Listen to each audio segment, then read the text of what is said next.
Hello tutors, in this video I will be showing you some basic features of the virtual classroom. So right now I am in the virtual classroom with my two students, Jose and Joshua, and they have green icons while I have a blue icon. Students are always green and tutors are always blue.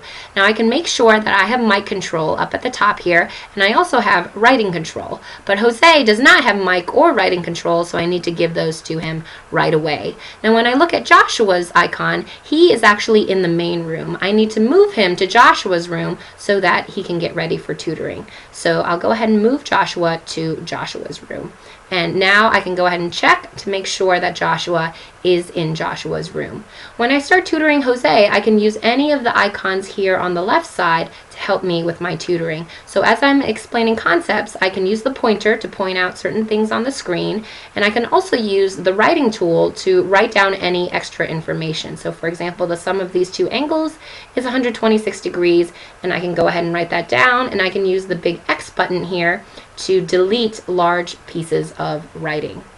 Now once I get Jose understanding all of these concepts, I can go ahead and assign him some of the problem slides. So right now, this is slide number 6. He can do slides 6 through 10 and try out these problems for himself. And I want to make sure that he knows how to move the slides or move to the next slide by clicking on these arrow buttons right here. So make sure you teach your student how to move to the next slide. So once I've assigned Jose some problems, I can go ahead and move to Joshua's room and get Joshua set up.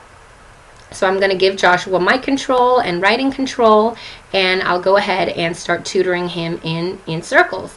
Now, as I'm explaining some concepts about circles, Jose might have a question, so he will raise his hand. And you can see here, Jose has raised his hand, so I can go ahead and scroll over this hand icon, and I can acknowledge Jose's hand raised. Now, I can also type to Jose or chat with Jose by clicking on Jose in the chat box. So I can tell Jose, hey Jose, I will be there in 2 minutes. So just let your student know that you haven't forgotten about him and that you'll be with him soon. So let me go ahead back to Joshua, and once Joshua has understood these circle concepts, I can go ahead and assign him some problems. So at the moment, Joshua, he can work on these level 1 problems down here. Anything with a 1 shaded box, that's a level 1 problem.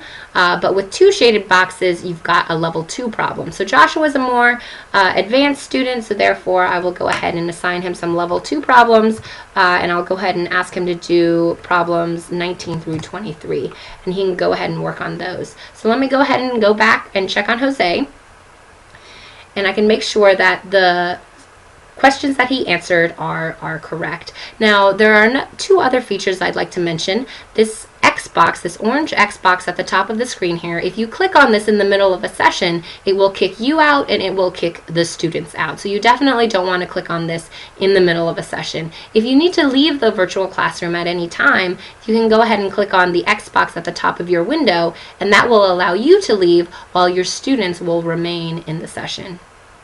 The next thing is this clock at the bottom here. This indicates the elapsed time in the session, and if you click on the clock icon, you can actually extend the session time. So usually I like to extend by at least 15 minutes to make sure that, that the students will not get kicked out right at the end of their session.